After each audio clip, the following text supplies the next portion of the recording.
La famille soyez les bienvenus après la victoire de Benfica face à Real Madrid, chers frères et sœurs, et José Mourinho, bien sûr, l'entraîneur recherché, retrouvé, très performant, fait la une des journaux actuellement et beaucoup de personnes parlent de sa performance, sa qualité. Les sorciers des entraîneurs, chers frères et sœurs, a fait chuter en tout cas et a terminé avec Marseille concernant bien sûr ses champions sur Ligue de cette année 2026, chers frères et sœurs. Restez surtout jusqu'à la fin pour ne rien rater, pour comprendre la situation et surtout pour apporter plus de soutien. N'oubliez pas de liker la vidéo et abonnez-vous si vous êtes nouveau à nous rejoindre, car ici nous partageons l'actualité sur le foot, que ce soit bien sûr sur le championnat ou le champion sur Ligue. Chers frères et sœurs, vous êtes à la bonne place. Restez surtout jusqu'à la fin pour ne rien rater, surtout car ce que nous vous réservons sont très importants. Et bien sûr, famille, ce match entre Real Madrid et Benfica n'a pas seulement laissé le but et un score au tableau, il a laissé derrière lui une véritable tempête, une honte de choc qui secoue encore les vestiaires, les médias et les réseaux sociaux. Des coups de siffle final, quelque chose était clair. Ce n'était pas un match ordinaire, mais un tournant, un décès soir où le foot dépasse le terrain pour entrer dans la polémique, la tension et les décisions. Les décisions sont lourdes de conséquences. Les joueurs de Benfica sont sortis frustrés, certains visiblement choqués, d'autres en colère, convaincus que le match leur échappe, non pas uniquement par le jeu, mais par une succession de décisions qui continuent de faire parler.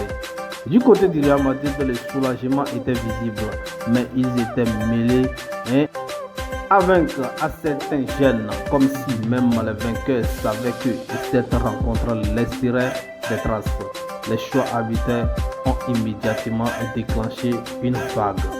Ces choix arbitraires ralentis, analyse image par image, gestes contestés, fautes jugées sévères d'un côté et ignorées de l'autre côté, et surtout cette impression persistante que le match a basculé à un moment clé ne sera jamais oublié. Dans les heures qui ont suivi, les discussions bien sûr se sont enflammées, les anciens joueurs ont pris les paroles, les consultants se sont divisés et une question revenait sans cesse. Eh bien la famille, comme vous le constatez, le match et bien sûr s'est déroulé et s'est basculé déjà à un moment donné où nous parlons déjà de et bien sûr 3 buts à 2 et bien sûr les autres essaient juste Benfica essaie juste de maintenir la situation, mais il a compris vers la fin qu'il fallait marquer encore un but pour en tout cas finir avec et faire monter encore son équipe bien sûr dans cette histoire de Champions League. Et bien sûr José Mourinho avec sa tactile a demandé vers la fin, il a demandé et bien sûr pour la dernière chance, pour les secondes restantes, à son gardien de rentrer pour essayer de marquer ou bien pour essayer de donner un coup de tête concernant bien sûr le coup franc qui sera joué.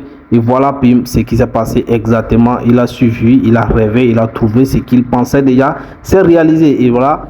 Et le Real Madrid était KO, il ne savait pas quoi faire. Donc, chers frères et sœurs, ces derniers temps, on est en train de parler, on demande, on ne sait pas si possible, il pourrait qu'on change encore Albero, bien sûr, qui est le coach actuel, l'entraîneur actuel, qui semblait trouver un chemin avec ce Real Madrid.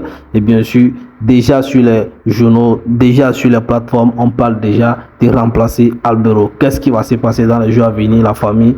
Restez serein pour en tout cas connaître et savoir ce qui va se passer ou bien ce qui se passe déjà.